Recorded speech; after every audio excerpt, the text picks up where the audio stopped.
What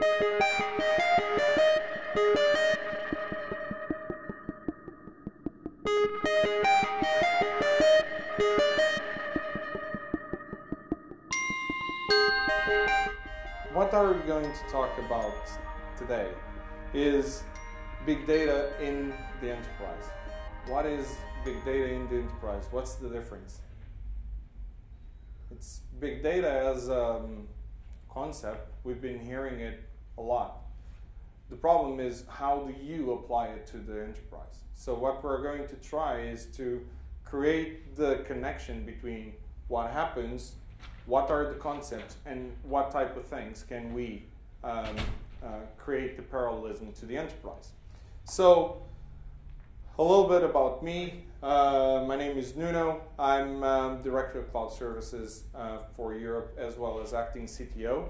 Under this Cloud Services umbrella falls anything from developing cloud services, lifting and shifting, big data, because it's also works better in the cloud, and also Internet of Things. So 2 or 3 things. So also Azure MVP, starting in the early beginning when it was still called Red Dog and Strata. So early beginnings, 2008. And if you want to hear mumblings or send me something, you have my email, feel free to do so. Okay? So what's big data? Let's start with that. What's big data? Yesterday, while in the Internet of Things talk, I asked, and someone told me that one of the definitions he heard is it's handling 10 times more data than he handled today. It's like, no, that's not what big data is. So what's big data? What do you think? Why did you came to this talk? I don't have cookies or anything, so non-relational data. Okay. We don't have big data. Well, I'm based in Norway. There's not enough people that have big data in Norway, but we have lots. There's a lot more data sources, a lot more data types, and you need to extract information out of all this raw stuff that's coming in. So multiple data sources. And multiple data types. And multiple data types. Correct. Data is aggregated from those. Yeah, and a lot of data which has in separate doesn't mean anything, but which actually can be consolidated and can be aggregated, and then it starts meaning something at the end of the day. So big data is actually about a lot of different things. One is data sources. You said don't have enough people to generate big data. Actually, there is. It's not only people, and we're going to do, just for that, I'm going to do one of the demos. I'm targeting Norway. Not a bad thing. So device and sensors, more and more sensors. Yesterday, I brought in to the talk, I brought in a car part, an IVI system from a car, in order to do and explain how Internet of Things works and why is it called Internet of Things and what's the difference between M2M. But everything, every device is a sensor that is sending information. So for example, even when I do a call from my cell, what happens? I need to store that information. That information is, I have information from the cell tower I'm connecting to, that is flowing in real time. I have information about the drop-offs. Then if there is a drop-off, I need to understand which tower it came from. There is a lot of information that I need to master. A lot of different types, a lot of different devices. NoSQL type of approaches, without a doubt. One of the things is data is scattered pretty much everywhere and every time that you can imagine. So from CSV files to Mongo, Couch, SQL servers, anything, that's all part of the data.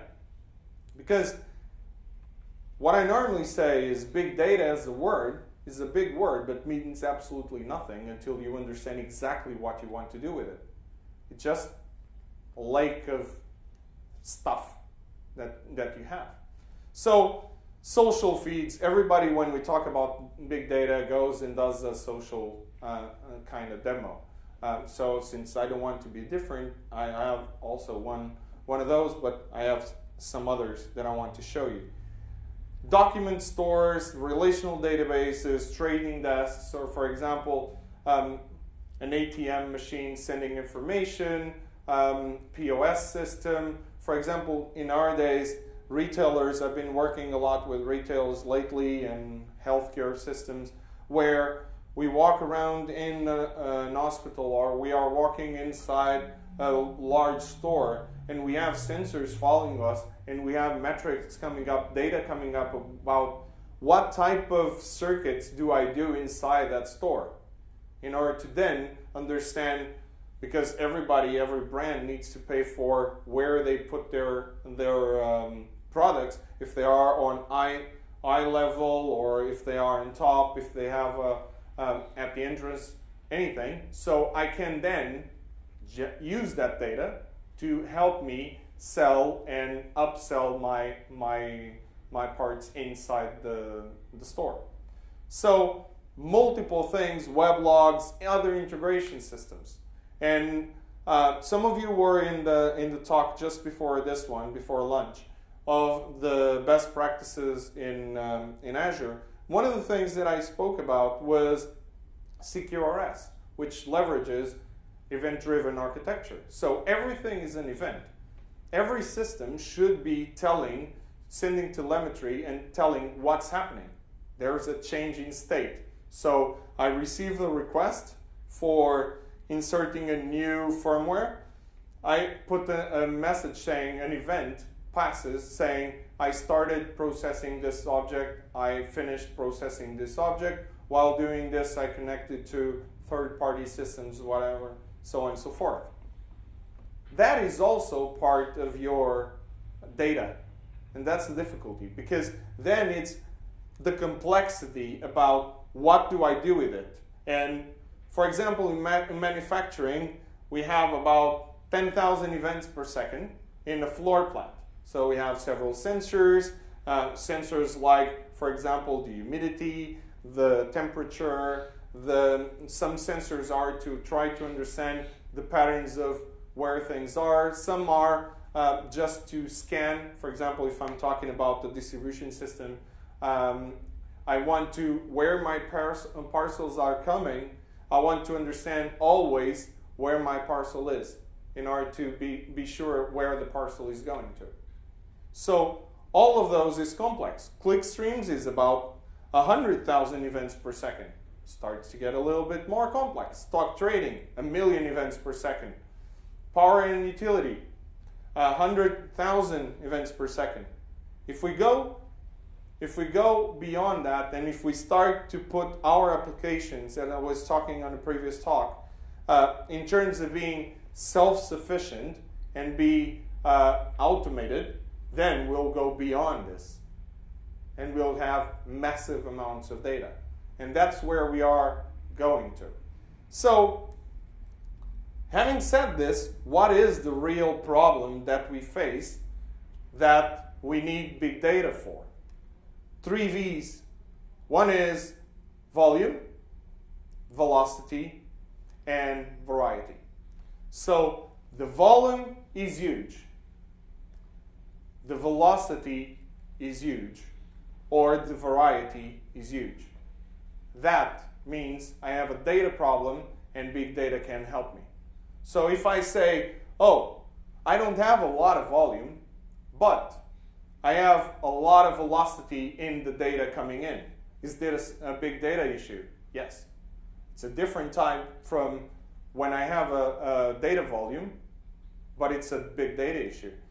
Variety, I have multiple data sources. Not a lot, but they came from everywhere. I need to aggregate all this. Is it a big data problem? Yes. Those are the 3 V's of data. But the important thing is we all ask this is, oh yeah, another hype, another buzzword, Why would I care about yet another buzzword? How many of you have already spoken with someone that anytime there is something new, they sit down, it's like, oh, it's just another buzzword. This was the same thing. In the 90s, we have this same concept. They are now putting this over the internet. Anybody? Sometimes they are actually not completely wrong. IT is about reinventing itself, and reinventing is also taking stuff that already exists and make it better. So, but the reason we care is that in our days, it's the value of having a timely analysis, the data, and the data is only as important as I can visualize it. If I have a whole bunch of data and I do a lot of pretty things with it, if I can't view it, it doesn't mean anything. It's not worth it. So we need to view it. And basically, if I'm doing like, I have an historical trend I want to search. I want to see how the population has grown over the last 30 years. It's historical data. I really don't need to have that into the second, the millisecond. But then started to get forecasting. And forecasting, some companies tried to do forecasting. How many of you are working for companies which are able to do forecasting in things like less than 60 days? I want to forecast my sales in the next, or even I want historical information about all my sales over the last year, and the CIO or the CEO asks for that, and suddenly someone goes and says, yeah, I have a cube for that. And it takes like 3 weeks to process. It's pretty good because we have a lot of different views over that. We have a lot of different dimensions and all of that. Then after that, I need to take it, cleanse it a little bit, and then you'll get it when? In about 6 weeks. What do they say? Yeah, okay, all good. I'll come back in 6 weeks. If you have one of those, I would love to work with them. Really would love to work with them. It's like, what? I need it now. I'm going to a board meeting. I just passed here in order to give me the access to that. It's like, what do you want me to do? This thing doesn't go faster. And then we start getting the in-memory databases and in-memory processing and things like that. But this is happening, and now they want things in days, in hours, in order to get that forecasting. They want to, one of the demos that I've seen, which was pretty cool, was actually with Power BI. You have a PowerPoint which had an actual BI graph which was connected to the backend, which was big data. So the CEO in the meeting was showing and saying, this is how we are segmented, and you would click on the thing and that will drill down. That's the holy grail for a CEO. You'll be his best friend forever, or until the next job. One of those. And then you have more things like web analytics, ad placement, financial, smart grids.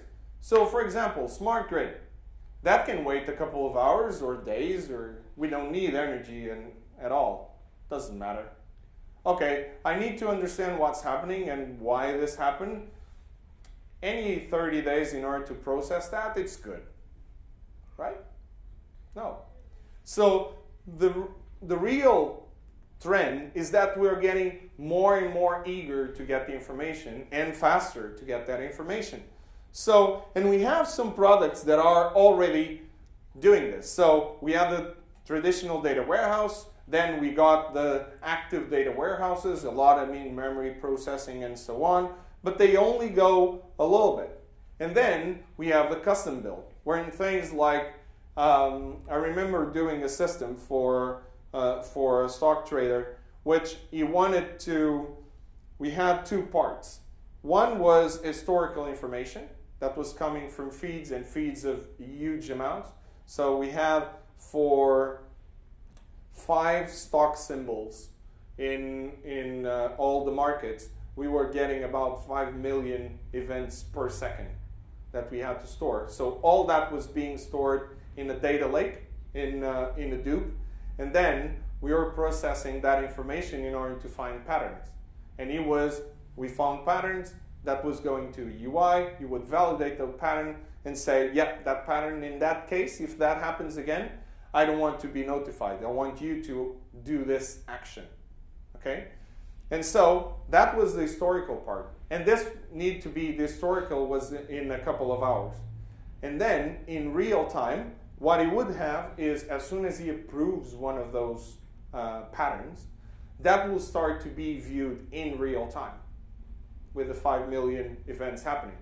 We would put complex event processing looking at that system and saying, if this pattern appears, this is the action I want to immediately do, because this was the edge against potentially other traders. And so can we deal with products which are out there? No. We need to custom build. We can leverage a lot of the products, but we need to custom build. Things like Hadoop with things like Storm, which allow us to do complex event processing, things like Spark, we can leverage that. But it's not out of the box system. It's not something I go there, buy it, and everything's sorted. The world is saved. So we need to have this platform, I would say more of a mindset, which is event-driven mindset. Everything is an event.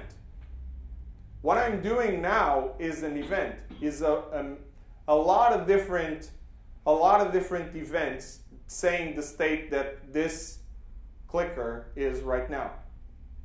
My applications, everything they do is an event. So if I start going into that mindset and going away from the mindset of databases where I have a query paradigm, which is ad hoc queries and things like that, and think that in reality, the world doesn't stop just because I want to do a query. Or does it? I want to understand what's the temperature today. So stop fluctuating, okay? Stop that. What I need to do, I don't want to understand what is it now. I want to understand the average over the last 5 minutes, for example. And I can do that in the continuous stream. If I try to give me what the temperature is right now, basically when I receive the result, what does it mean? It's already obsolete.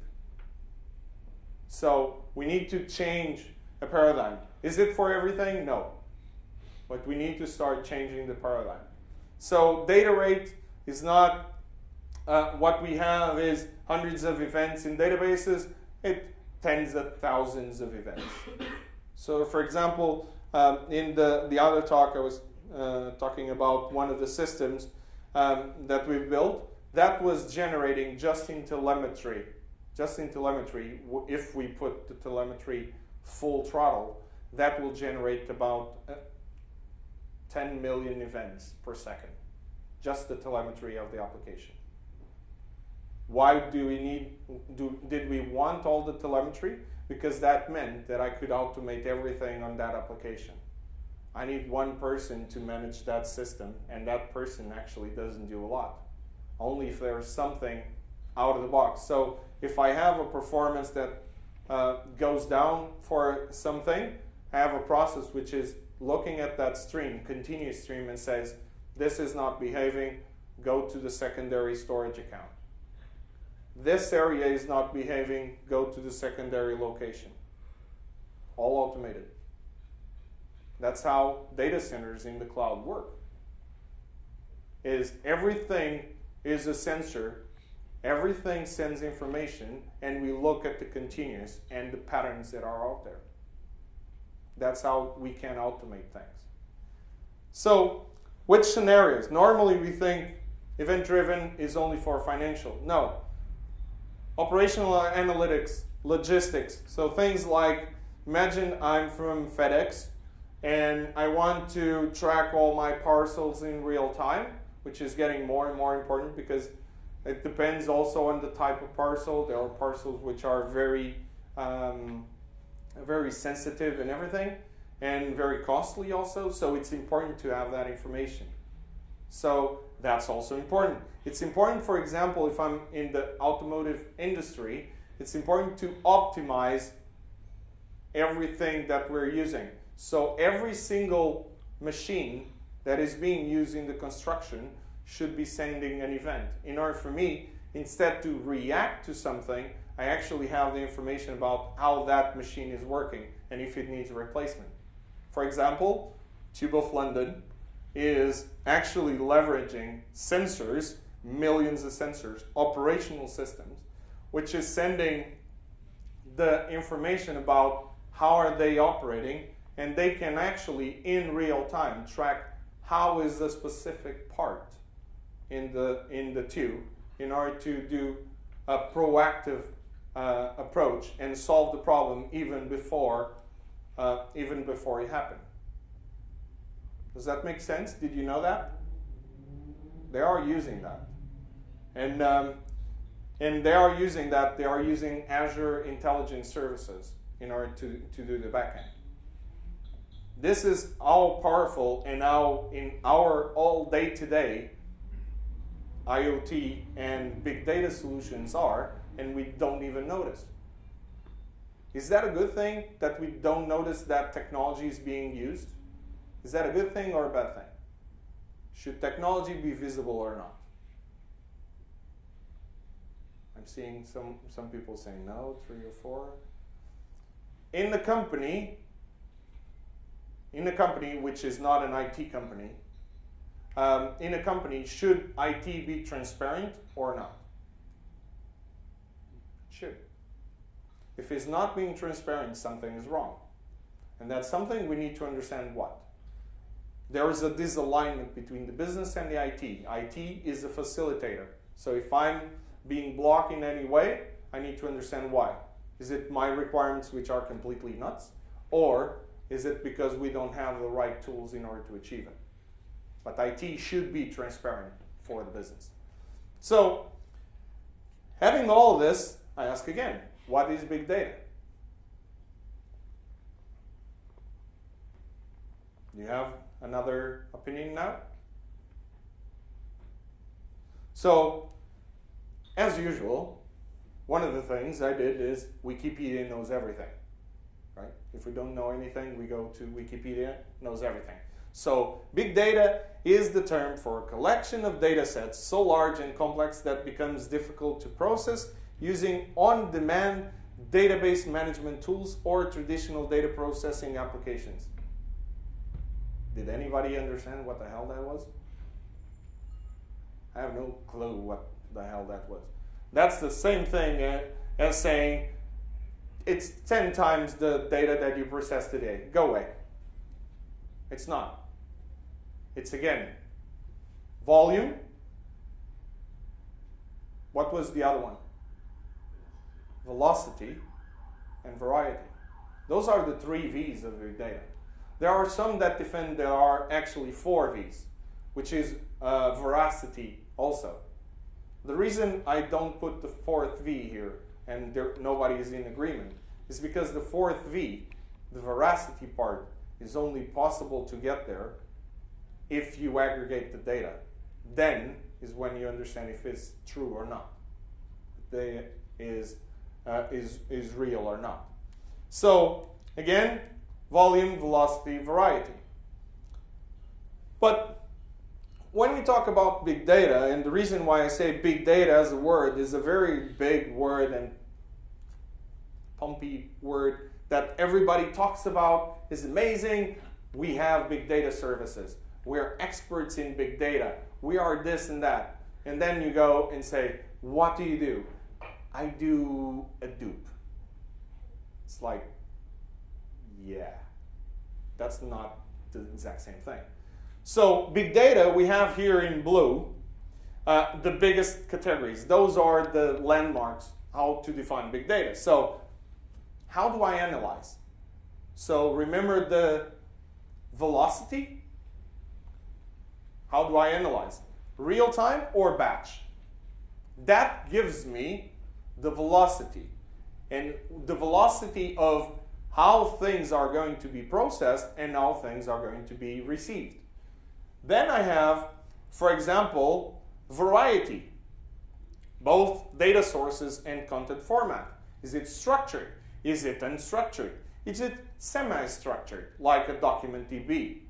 Something like Mongo, Couch, or something like that. Is it the images or audio files? Can an audio file or a video file be big data? What do you think? It's there. Might be wrong. What do you think? Can I do something with it?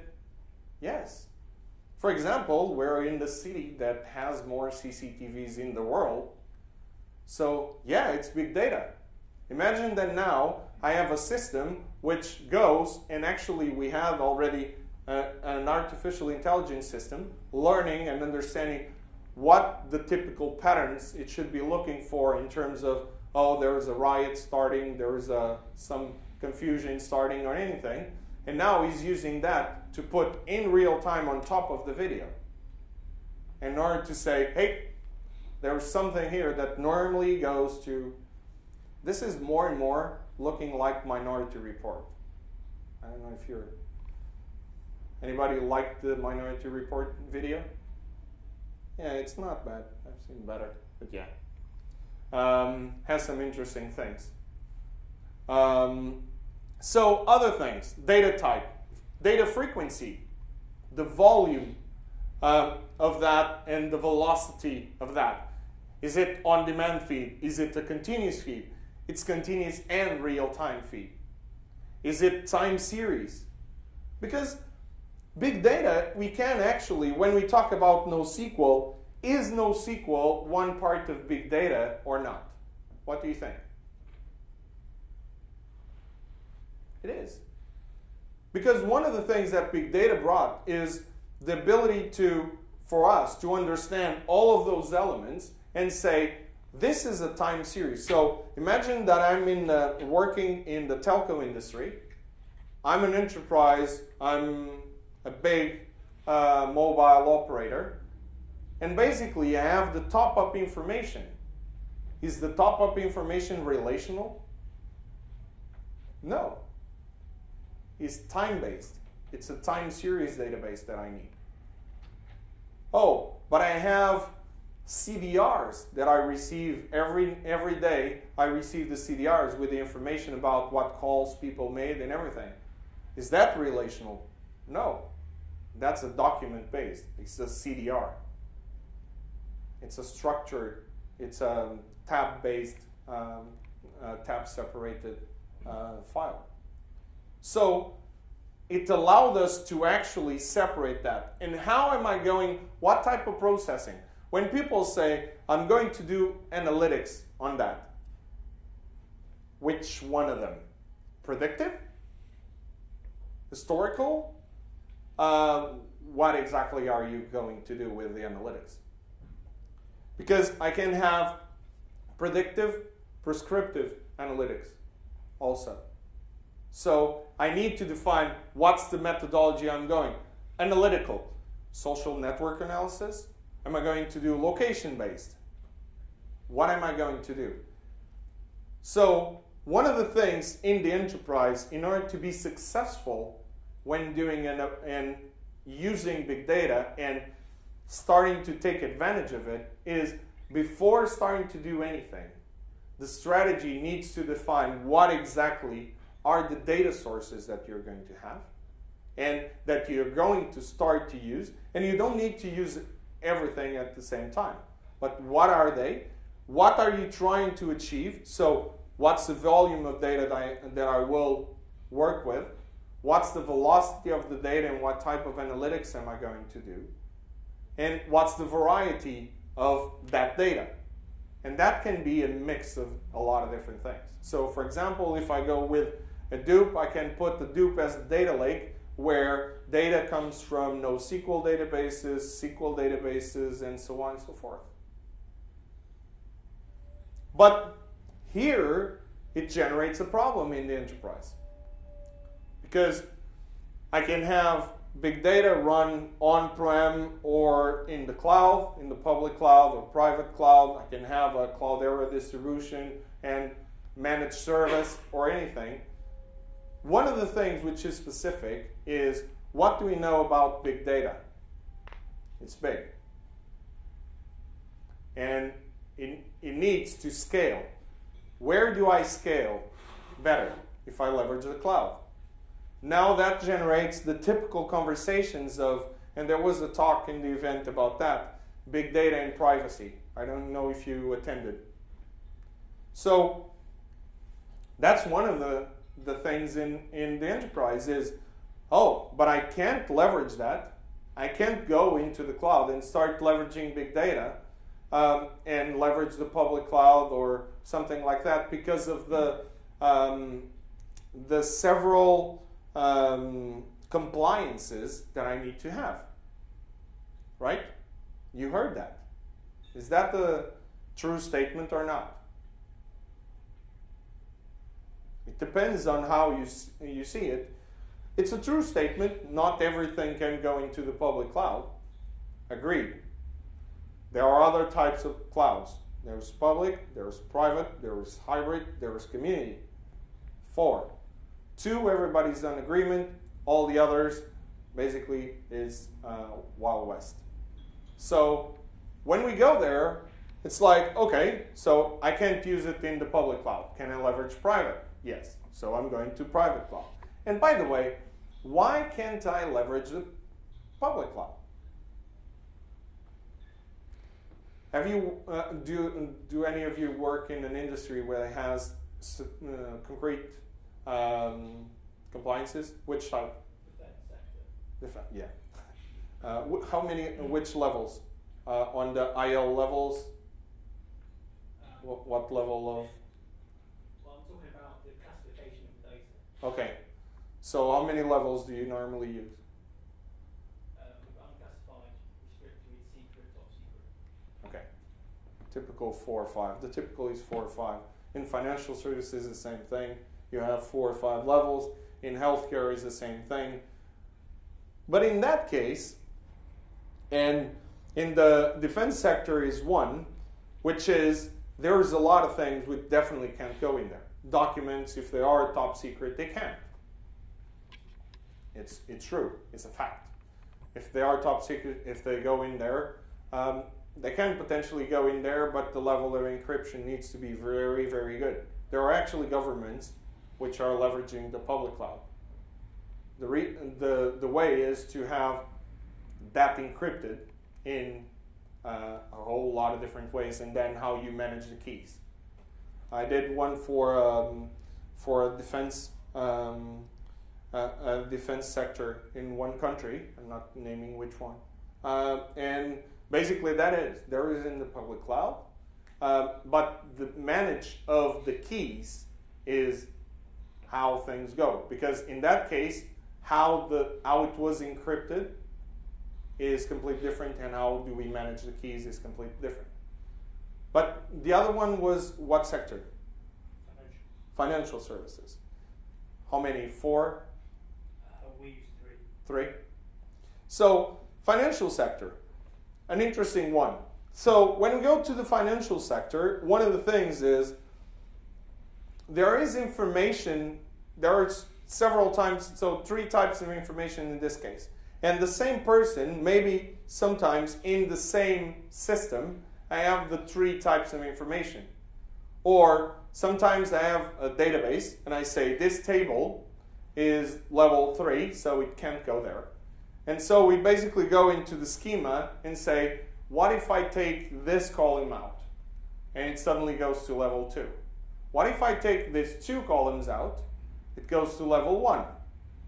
And so we say, all right, so what actually can't go into the cloud? These 2 columns. It's the same thing with healthcare. One of the systems that was built in healthcare with big data was precisely that, was sending patient information, but There's personal healthcare information, there's personal identifiable information. I couldn't send that in. Okay, not a problem. So, but can I send patient GUID and all the rest of the information? Yeah, because personal healthcare information is only considered if I have the personal identifiable information attached to it. If I detach it, there is no such thing. I take the element, put it in the cloud, process everything in the cloud. My correlation between that GUID and who that person is, in that case, that person is just personally identifying information, so national insurance number, things like that. It's on-prem. Everything else is in the cloud. You have to be careful with something like that, though, because one of the problems with the NHS putting this data into the cloud was that even if you anonymize it, there could still be enough information in the data record to work out who the person was. Exactly. You know, if it locates them, for example. But that's one part. Exactly. So you can't just take out identifiers, you have to take out other information. You basically and one of the things that we do in the healthcare, I work with healthcare also, mostly in the US, but basically one of the things is precisely that, identifying when we go into the map, data map, identifying all the elements which are, one, personally identifiable information, and two, something that you can infer from. And so in that case, what we have is personally identifiable information is out. If it's inferable information, there are two options that we take. Depending on the size, we can put it also on-prem in order to try to avoid that, or we can do some kind of encryption only in that element. So it depends on in that case, it depends on the customer, it depends on specific what part. If you're dealing with hospital managed system is one thing. If you're dealing with equipment information is another thing. So for example, I'm doing an MRI, I'm sending all the information, all the sensory information. The information can send everything. If I don't have the patient, it doesn't make sense. If I have hospital management and I have all the consultations that he had and the location, I can potentially infer. So I won't have that. That thing, if it's there, it's encrypted and potentially is not even there. But that then gets to another thing, which is there are some governments in Europe, for example, Swedish government, did an assessment on all data centers, included public cloud data centers, and they said any type of data can go into public cloud, being, in this case, the first one was Azure to be certified, any security level, because it was more secure than some of the data centers they have in Sweden itself.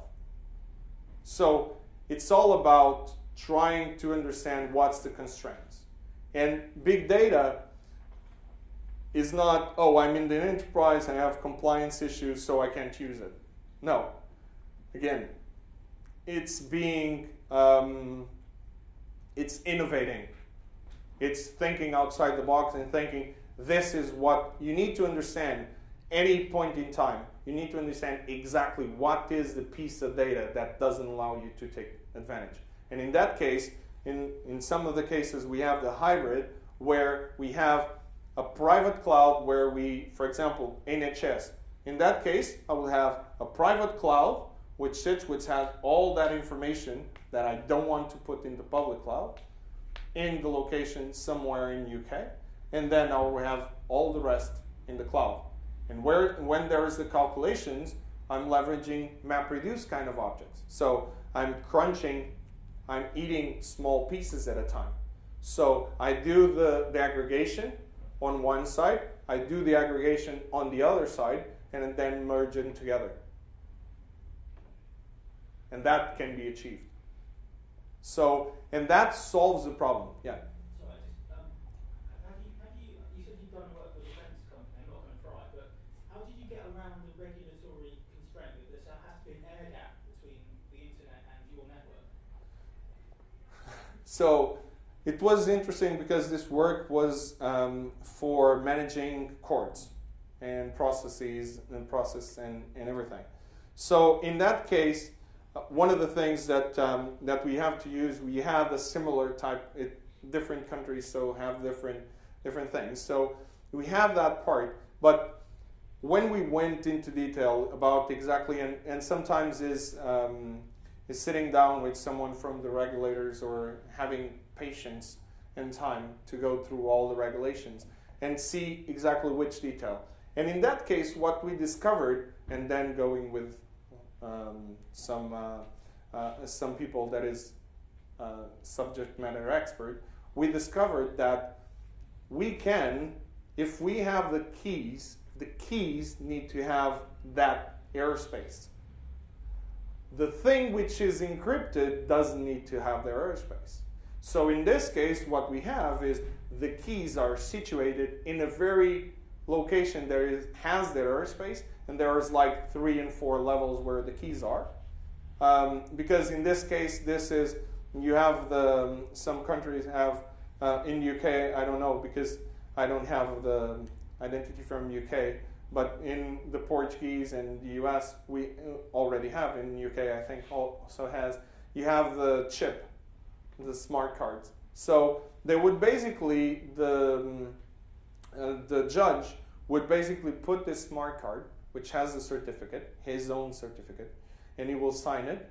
He'll go into the system. The system then goes into it, has a first DMZ, where the data is going for, and then it goes through a couple of other elements in order to create that airspace, and then gets processed and then goes the other way around in order to be encrypted always with the judge and the master key.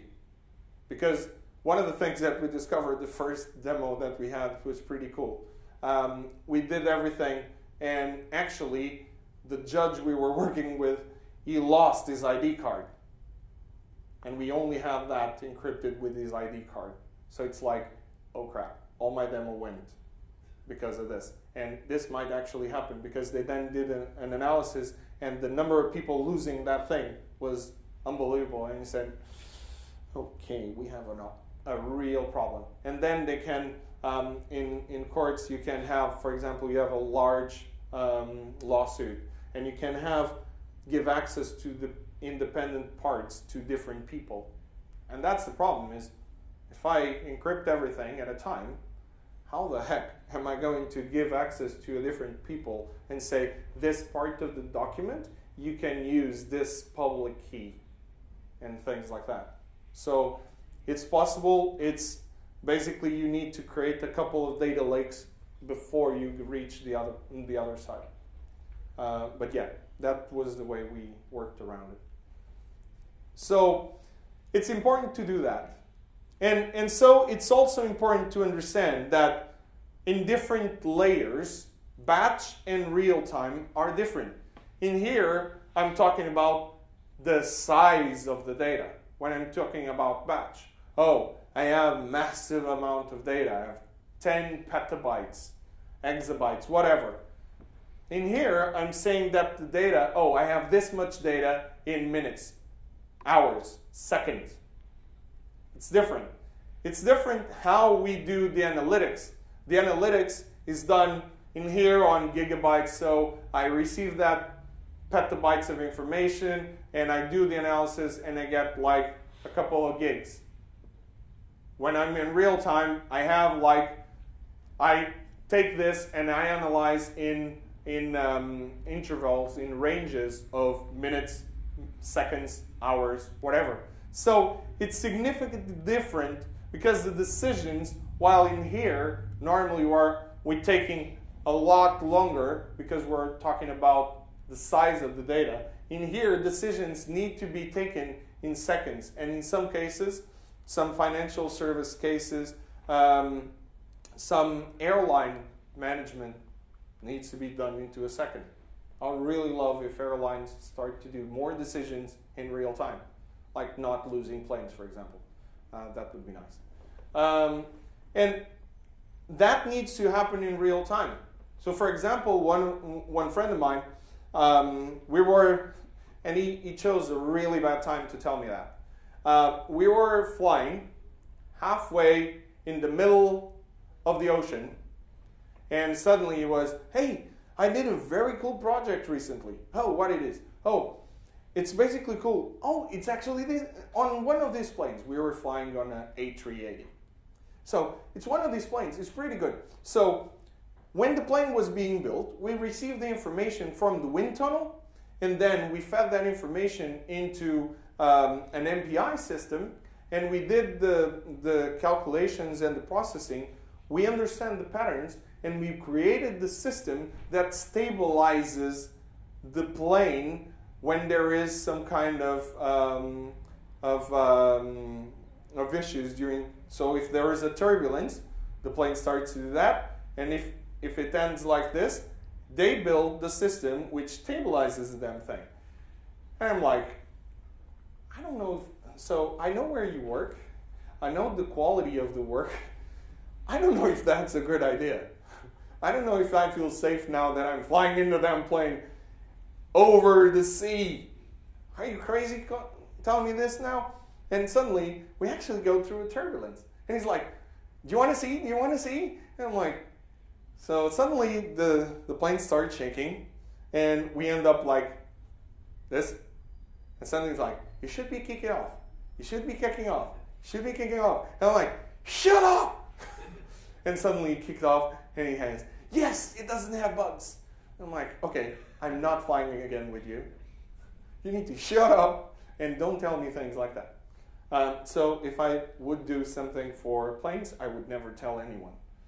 And I would not go into the plane. Just to be safe, I would swim to the other side. So some big data technologies. Can relational databases be big data technologies? I have a database which is sharded, has about 100,000 shards and petabytes. Yeah, it can be. Doing anything in that database should be like Mission Impossible. If it moves, we're in the right place. MapReduce, also some things like Teradata. HDFS storage in MapReduce, like things like Hadoop, Cassandra, MongoDB, DocumentDB, CouchDB, NoSQLs of the world, and things like Solar and Splunk. They are on the other side, temporal, time series based. So those are some of the elements. Now, you all know this graph, right? Where do you think we are right now with big data?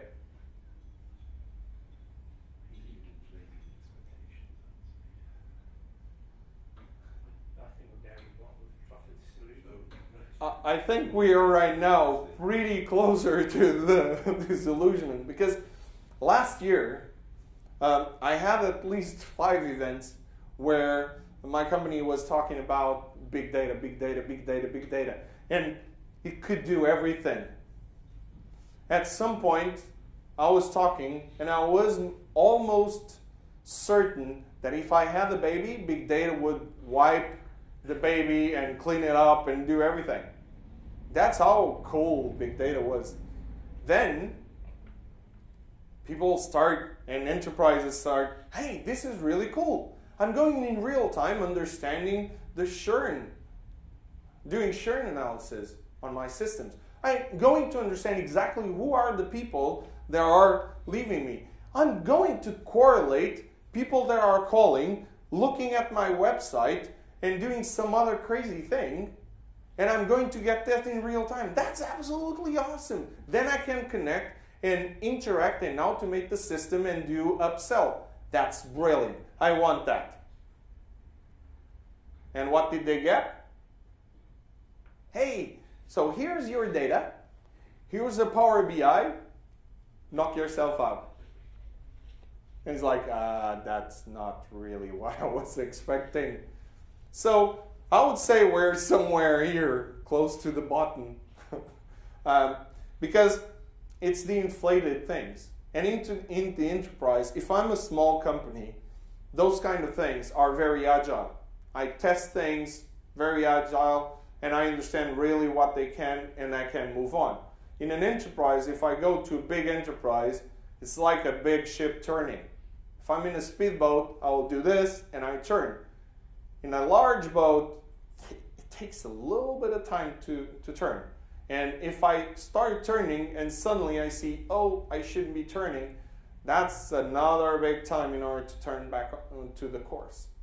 So one of the things for the enterprise, which is important, is to test. But test, one of the things, and I do a lot of POCs, I have a lot of POCs. I have one very intense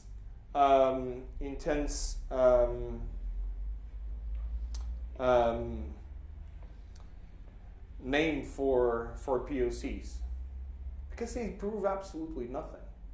Most of the POCs that we see people doing is like, I'm going to prove that this technology works. Why the hell am I proving that the technology works? I couldn't care less if the damn thing works.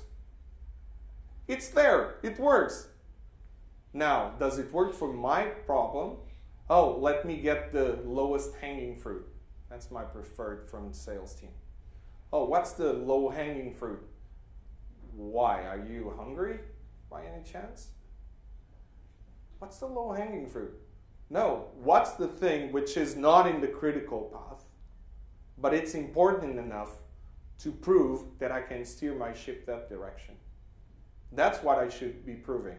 That's a real POC.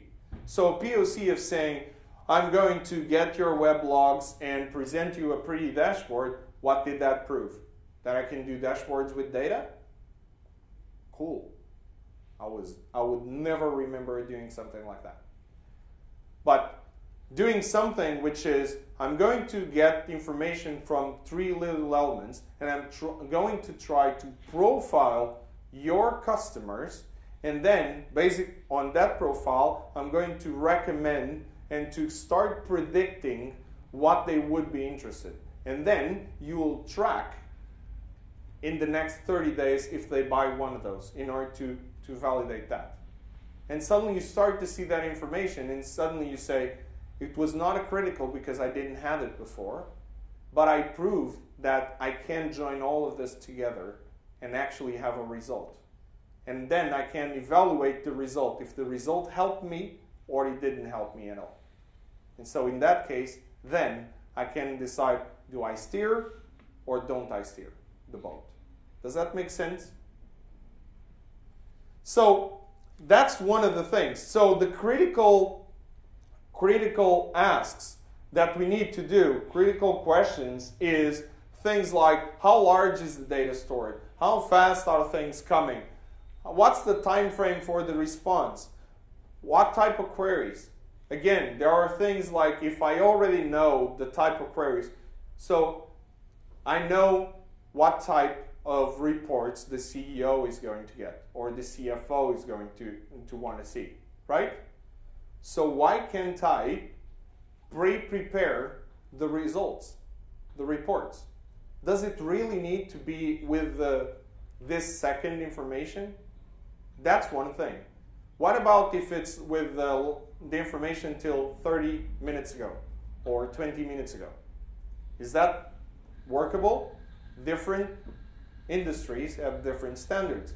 Maybe for a financial service or defense is not, but maybe for a retailer it is, because it takes time. And when I came to UK, and everything that I saw in movies was the British timing. British timing. So you have meetings and it's British punctuality, right? And it's always like that. A meeting is never late. It's different from Portugal, because in Portugal it's actually insulting to get to do the meeting at the right time. So you need to take at least 10 minutes, you arrive 10 minutes delayed, or you'll be insulting the person as you're not a very active person. Come on. In here, when I started, I would come and it's like, the time, I'm entering. Hey, I'm here to meet someone. Oh, he's not. Oh, he's late. I'm like, Is he foreigner? But apparently not. Apparently it also happens here. So, what is really this being used? Things like our ads every day in Google, Bing, or everything. In LinkedIn, how many times we go into LinkedIn and they try to discover the 6 degrees of connection that we have between everybody. And things like understanding that I'm misspelling something and what exactly I want. This is another case. Why? Data science. How many of you have data scientists? Good. Very interesting. By the way, what's data science? Data science is basically the best correlation I've seen is with mining, is because it's basically getting the gems out of all of that data. Because in the middle of all that data, that lake of data, if there is someone which understands patterns and understands and finds something usable in that, normally I put data scientists, like my mental image is like nutty professor, crazy mathematician, which goes and looks at everything and all his numbers and they figure out things. And so far I've known several of them, and when we start talking, it's like, yeah, and the probability of this and that, and I'm like, yeah, this doesn't get out of my head now. But it's precisely that, is getting the gems out of your data. That's data science. And normally you have 2 types, descriptive or predictive. In doing classification, predicting the category of that thing, regression, predict the value, or doing some things like affinity analysis, where's the pattern for this to exist. Do you have some of them? So they are pretty cool. Hard to find. Hard. Yeah. If you sit down for a whole day with them, it's going to be even worse. Painful. It's going to be painful because you look at them and it's like, what are you doing now? Hey, it's still white text on a black background. What are you doing? And it's like, oh, I'm executing an R statement. It's like, what? It's pretty cool. So, example of this, NERC sensor data. So NERC in the US is basically, they have around 120 different sensors sending 30 samples per second, each sensor. So they have something like 4.3 billion samples a day. And it's all hosted in Hadoop. What is this sensors? This is temperature, humidity, all of that. Then they use this data for multiple things, weather prediction, as well as understanding what's the propensity for having tropical storms, things like that. And they sell that information then. There is a data market to sell the information to insurance companies and things like that. So with all that data, historical data, I can say, where do I live? I want to do insurance on my house. Where do I live? This postcode, they go into the data and say, the propensity for having storms in this area is very high, so here's more. Same thing, we were talking yesterday with the IVI system I brought was, okay, now I have the IVI system. The system is feeding information when errors occur, information about the several parts of the car. I can have things like the manufacturer of the car, the type of the vehicle, and so brand, model, all of those things, year. I can understand the propensity for having some kind of failure. And so, if I create a data marketplace, I can provide that to insurance companies and say, I have a Ford, this is how much it costs. I have a Volkswagen, this is how much, and so on and so forth. So, because of that, just because of that,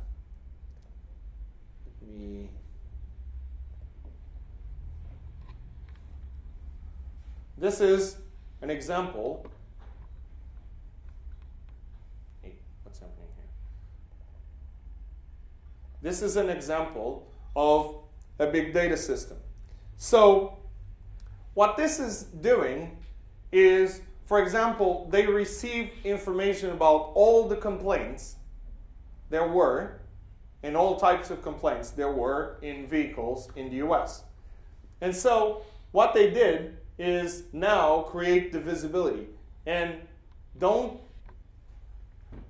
think that data visualization is not a crucial part, because you can do the magic you want with the numbers.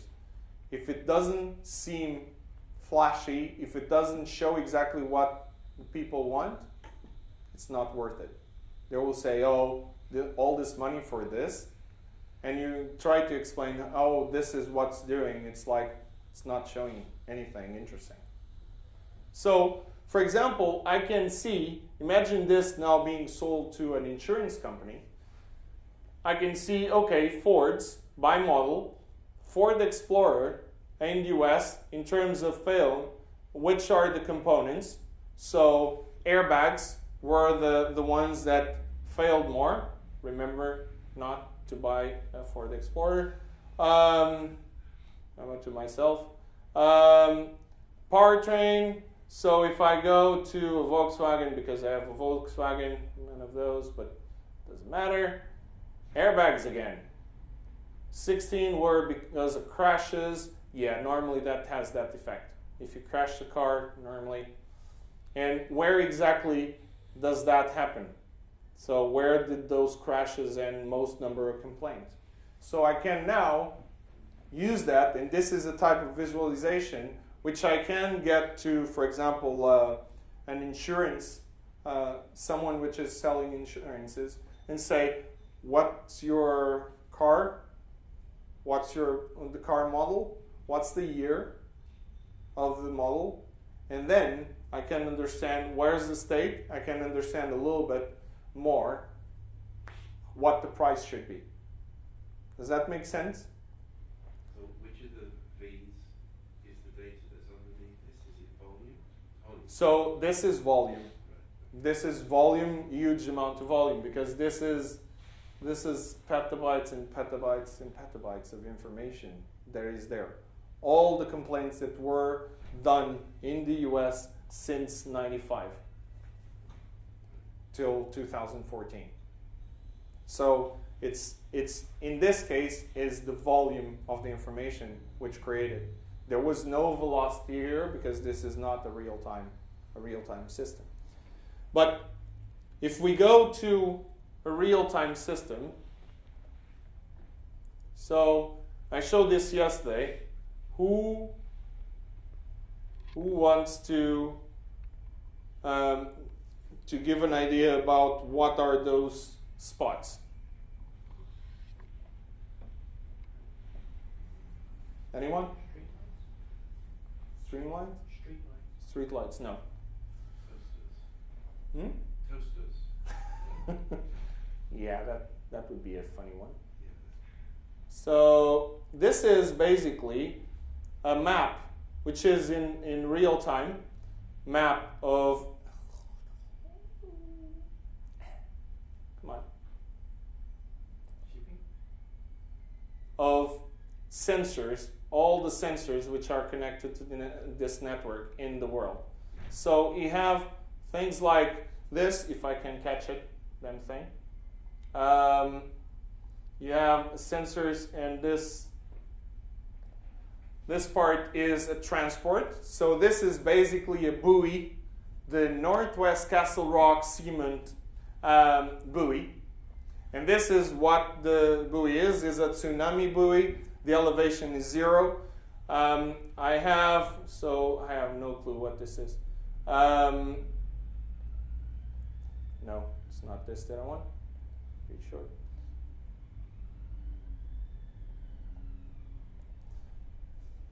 Stop clicking on the wrong mouse button. So this is flora and fauna. This is Betsy accelerator, something to measure white sharks. No. This is hopefully it's not a shark. So this basically this spots are, this is environment, this is transport. This is a transport. So this is an aircraft. So what's the altitude, what's the speed and everything, and we can watch it. We can watch. In here is the velocity, but in the paid version. This is the free version, so they have that. But basically, if I go, and I told I would use Norway.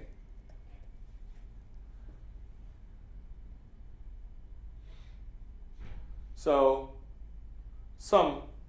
there are some sensors around. If we come to London, for example, or let's go Oslo. There are some Oslo in there. So let's see. What's this? This is an environment. It's a synop, whatever that thing is. This is an R stone. Actually, one of the times this was being done, one of the guys said, "Oh, put that near to my house," and he actually said, "Oh, that's my neighbor's house. What's that? Oh, it's his own weather station." So because you can publish this into here. So this is another type of visualization of the big data, and in this case, is all about V's. In this case, velocity. So there are some cool things that you can do with the data and with the way that data is being shown. But what's the approach that you need to do for that? So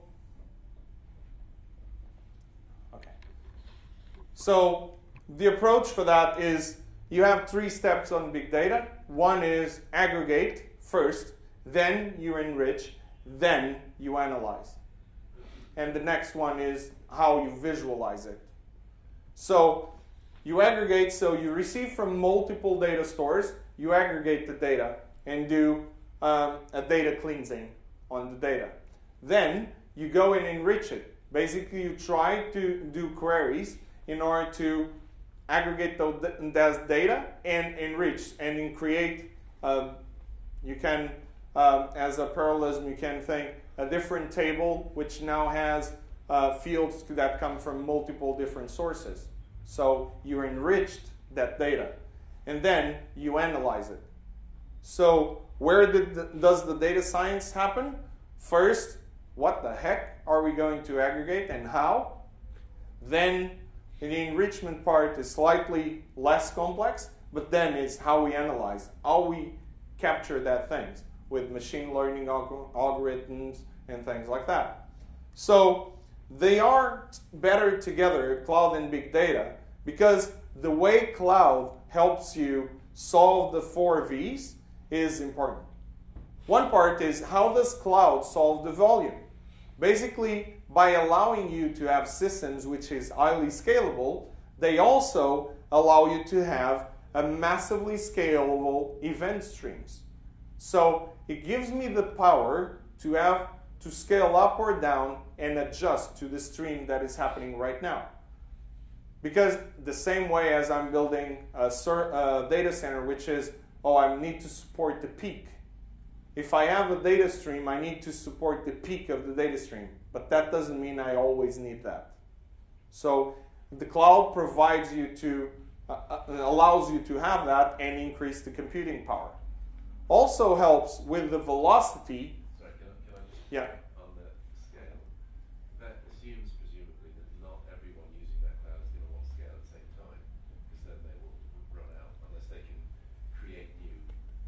Interesting one. So what happens is, and one of the things in the cloud is all about capacity planning. A big part of it is capacity planning. So there are different approaches. You have cloud providers which say that having an extra capacity of 20% is enough. There are cloud providers which say, I want to have at least 50% available in every time. So again, how do we do capacity planning on such a big thing? So we have data centers which are massive data centers, something like 60 football fields. And we have like 14, 16, 18 of them. How do we do the capacity planning? Basically, what we leverage is sensor information. Every single machine, every single system is sending telemetry. That telemetry is being fed into a data lake, which is what we call where all of our different data sources threw their data into. It's our data lake. From there, what we're doing is processing, enriching that data in order to understand the pattern from yesterday, the day before, today, and so on. And then we understand the patterns again. And then we say, now I want an automated capacity planning system. And basically, there are some cloud providers which I worked with, which built that exact system with big data, where actually it sends you a notification saying, this is the capacity planning that I have for the next 3 weeks, 3 months, 6 months, 12 months. And basically that feeds into the budget and immediately gets, in some cases, is already being automated in order to ship some orders to some of the people in the data centers, at least to start buying the resources. Because it's true.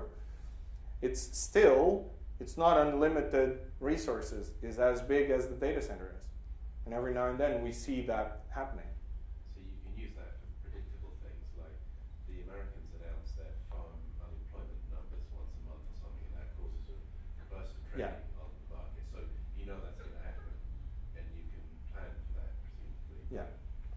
If, Barack Obama got shot or something, and then suddenly the world exploded, you can't plan for that, and everyone's going to... Yeah, in that case, it's...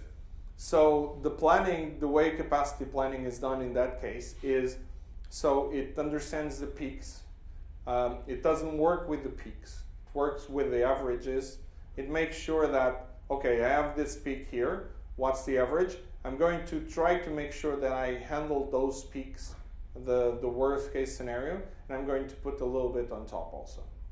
And that is done in the first 3 weeks and so on, and then we keep, now the system is going to start to get real-time kind of graph in order to understand if there's something. But even if it's real-time, one of my discussions with the people from this company was, why do you need real-time? You don't need real-time. What's for you real-time? Maybe 1 day is enough real-time for you. Because, okay, you have in real-time that is going to run out of servers. What are you going to do? Are you getting, in this moment, new servers into that data center? No. How much time it's going to take? Oh, it's going to take about 3 weeks. So why the hell do you want it in real time? So real time, the information, also the frequency that you give the information back needs to be aligned to what you actually can do with it. Oh, it's real time because the faster I can get, the faster I can start up the process. Okay. That's okay. So we'll do, maybe you don't need all the information. And then let's understand what's the information you need. But yeah, it's true. There are some limitations on the cloud, and every now and then you understand that there is a limitation. You go in and you can't add a new storage account. You go in and you can't do something, or one of the data centers is not available to start new things, but it's available and it's working. It's not rocket science. They are under capacity, and they are working through that. But we're talking about data centers that have investments of something like $6 billion a year, for example. It's pretty good compared with typical data centers. Not even in the biggest data centers I've known, we have that kind of budget. If we had a tenth of that budget, it would be amazing. We would have the best data center in the world. So, volume. Velocity is about the leveraging things like complex event processing, HPC in the cloud, distributing massive notifications and alerts. That is what the cloud provides. Provides you the reach in that case. Provides you the services and the reach. So things like if we go to Azure, we have in this case HD Insight, which provides that. We just received now the capability to support also complex event processing in there. So that's a service. And so I can take advantage out of that. Then if I go to variety, how can the cloud help me in doing variety?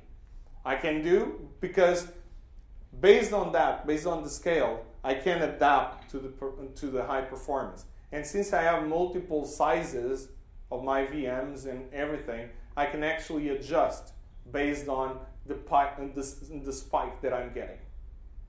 So that's the reason why cloud and big data are better when together.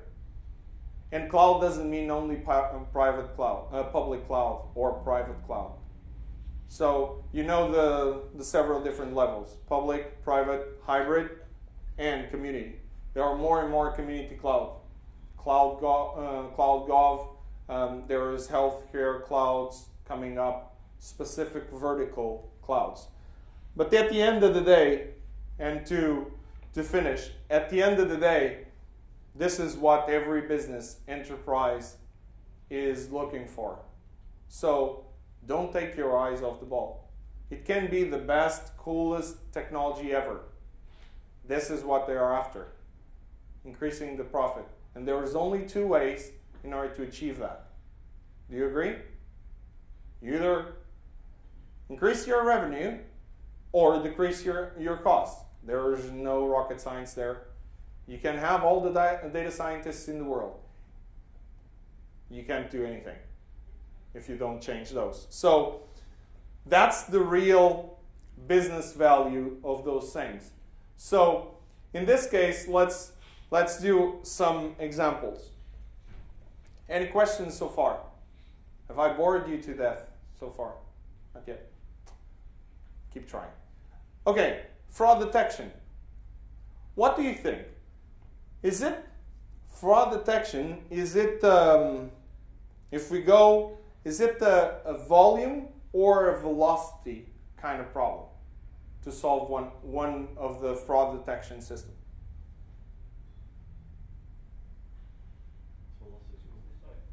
It's both.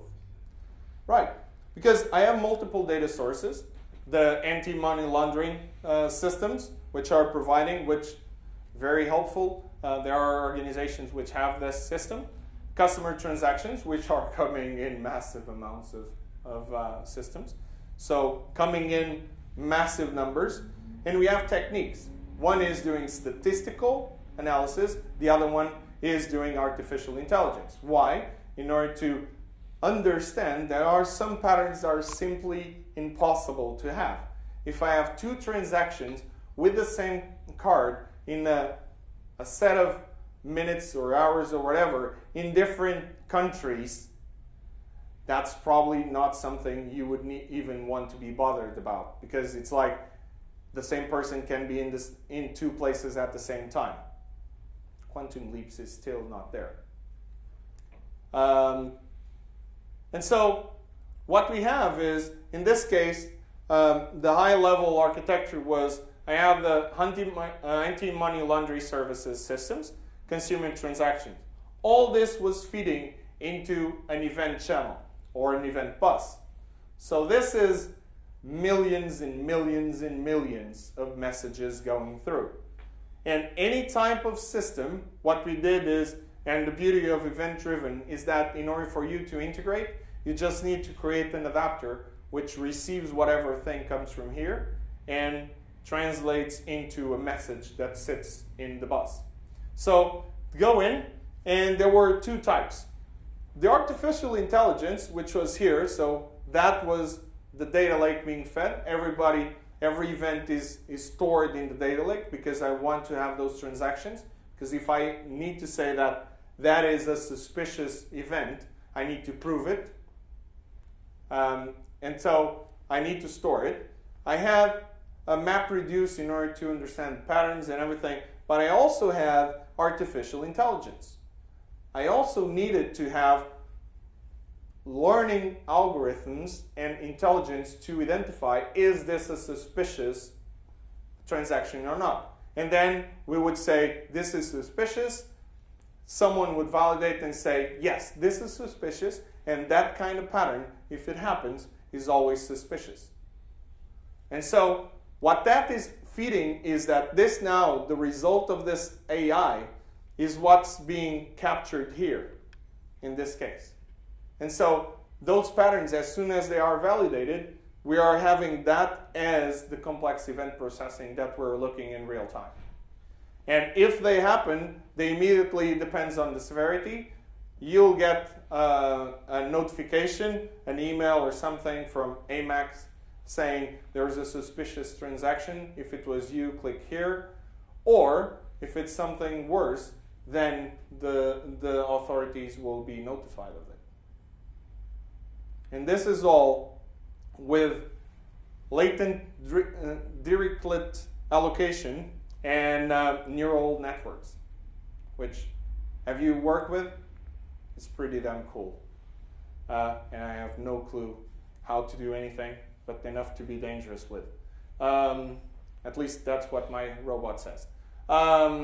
So basically, what that thing does in terms of AI is, it basically, we separated the AI in several different stages and said, okay, we're going to first train you and train the AI for a period.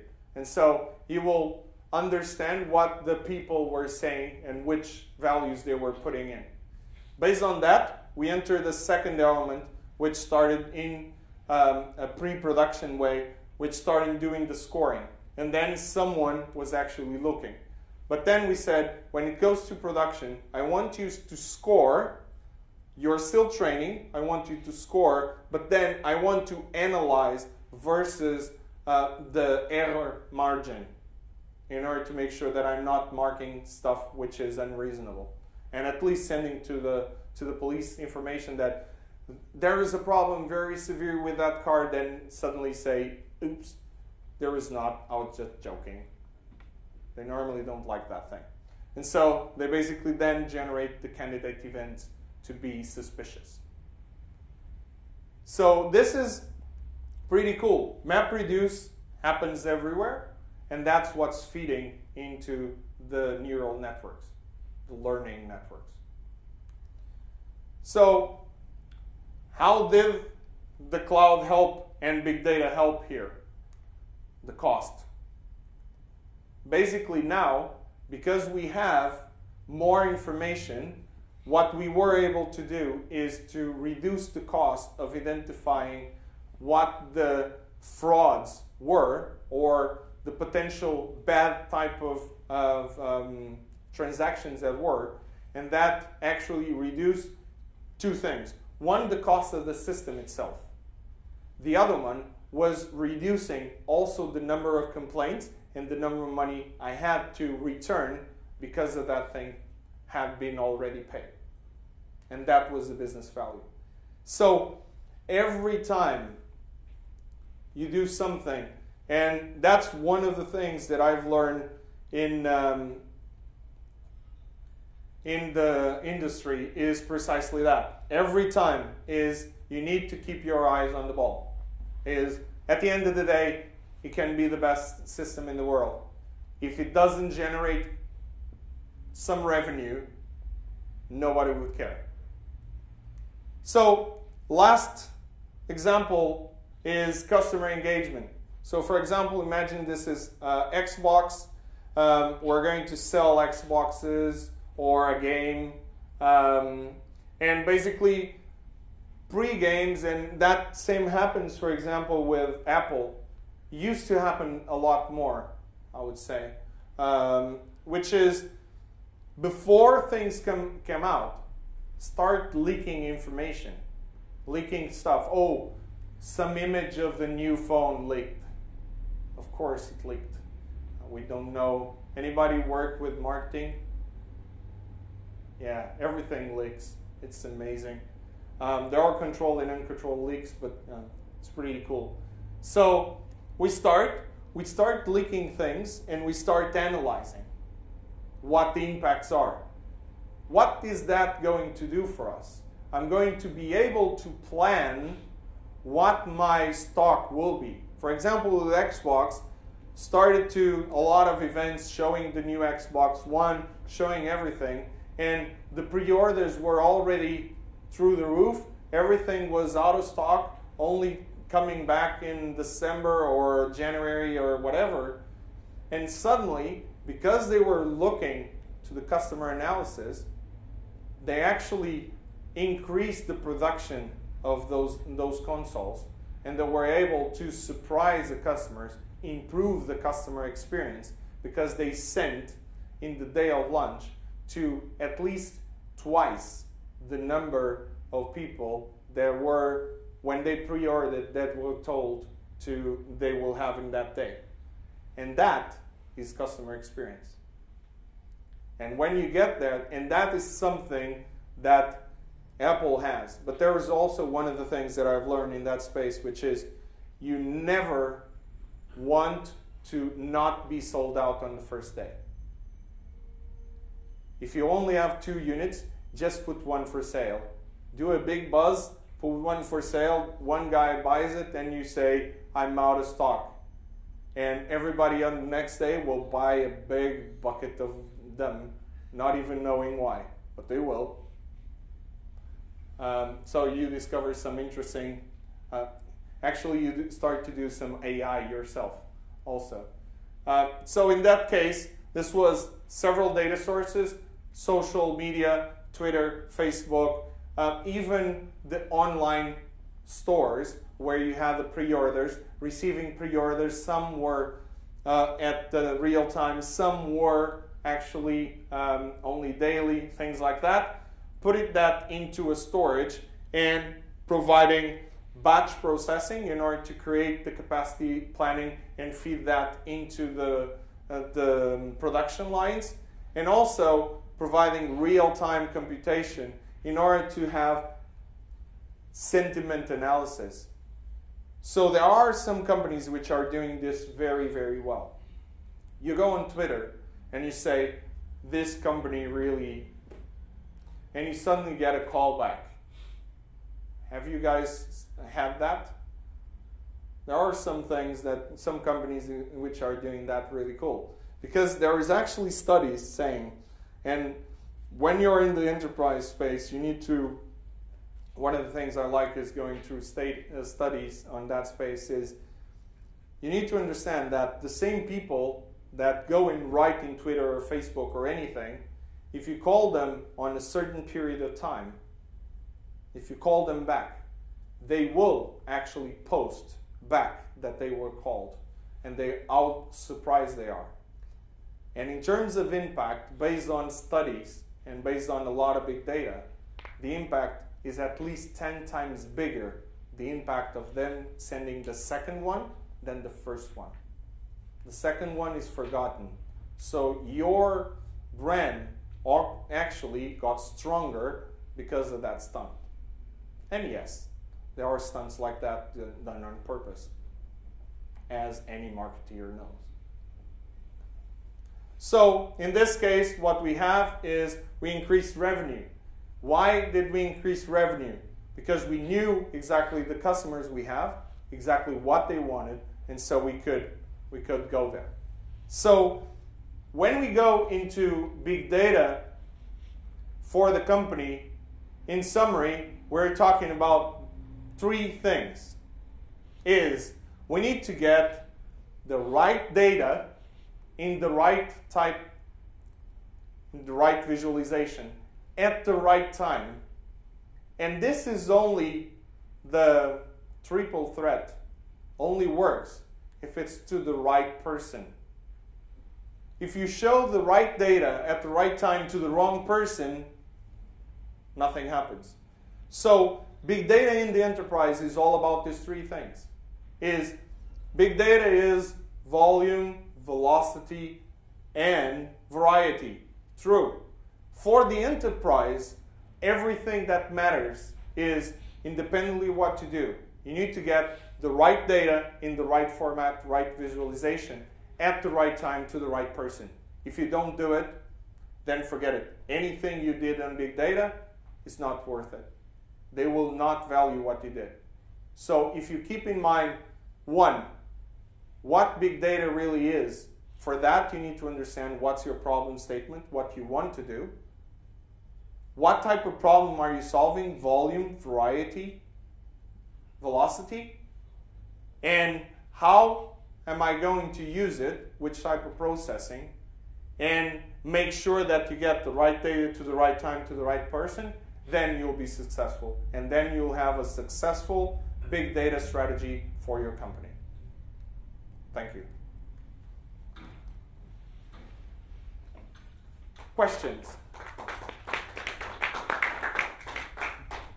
Questions? I think you just answered it right at the end there. What I was going to go back to was you need to be able to ask the right question to apply big data to. Yes. Because I think that's why we're down in that trough of disillusionment. It's, like I said before, it's going to be brilliant, you can answer anything, but it's not the right question. When we go into the enterprise, into any space mostly, but the enterprise is worse, is we ask, the first question you need to ask is, what is the question you want to answer? And then you don't know. You go to a CEO and you ask, where's your biggest pain? And they will tell you. So what is the question that would need to be asked in order for you to not have that pain? It's very rare, the person that knows exactly that. That's months of researching. What that normally means in the enterprise space is that a team of data scientists come in, looks at all the real estate, all the data that exists, looks at some market information, and then it says, okay, based on this, those are the things that I understand. So I understood that there is a correlation between A, B, and C, and then they are the ones that are going to tell you what's the right question. But you also need to have one thing, which is data stewards. Have you heard about the term data stewards? It's now more and more on the IT boards, is data stewards. Someone that actually is taking care of the data, making sure the data is correct. The data is, it's like the data herding in reality. They make sure that that data is being well treated and it's true, it's real. And if you don't, those are the two people that will give you the right question where you need to get the answers to. Because without the right question, you'll get the disillusionment again and again and again. And believe me, I've been there. Doing projects, really cool, expensive and everything. And at the end, we presented and it was like, oh. And it was not, it was, and we were like, okay, this didn't go well. And sometimes it was for a simple thing. We didn't have time, because we did so many other things, we didn't have time to get a very cool, engaging dashboard, UI. And how frustrating is when you do put all the effort, you have all the data that they are talking, and suddenly when you present, they're saying, oh, but it's missing this or that, or if this had a pie chart, and you're like, I just needed a couple of days. Have you been there? So if you do this, you'll be successful with your strategy. And think about always the strategy. Have you ever been in a scenario where you wanted to convert a relational system to a big data system to solve a problem? Or would you leave it where it is? You need to what? Sorry? You've got a massive relational system, which is a cube essentially. Yeah. Have you ever had someone come up to you and say you need to transform that into a big data system? Yeah. Some of the times I'm the one saying. Oh, right.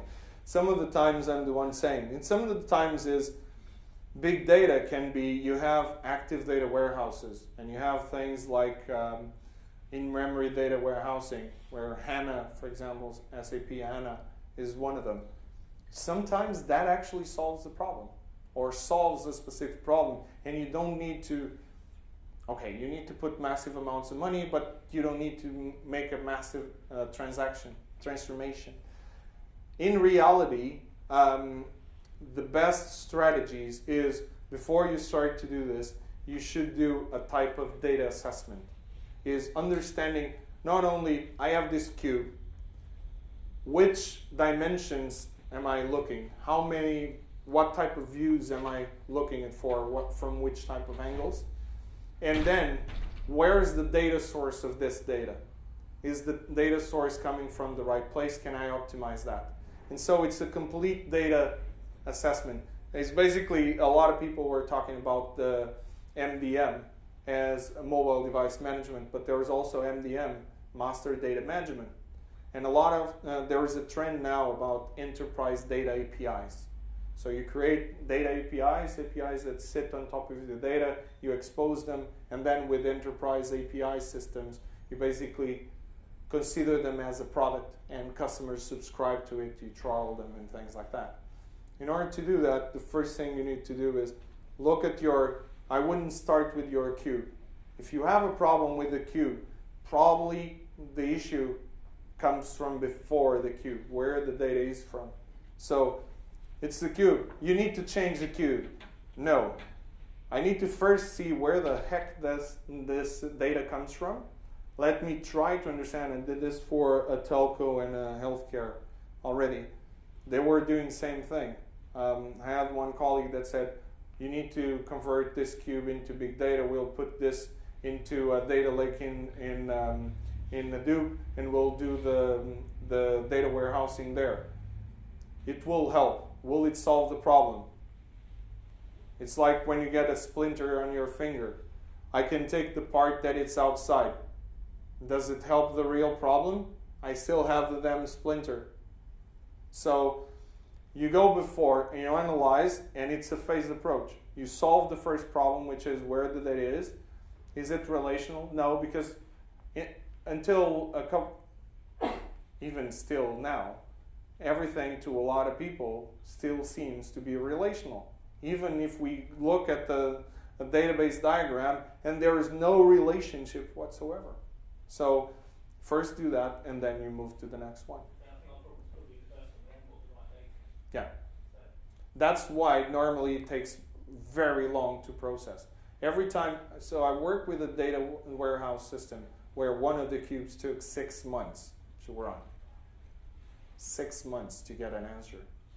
And we were like, hey, you're the cloud guy? Can we migrate this to the cloud and solve the problem? And I just told, yeah, but I don't do magic. I can be the cloud guy, but I don't do magic. So before that, you need to solve, because the problem is, yeah, the cube is slow, but the reason for that is because you're trying to twist the data in so many different ways because you don't have it organized in the first place that you can put how many systems you want. It's still, with the wrong data, you don't get the right information. So that's where you should start. Okay, thank you very much.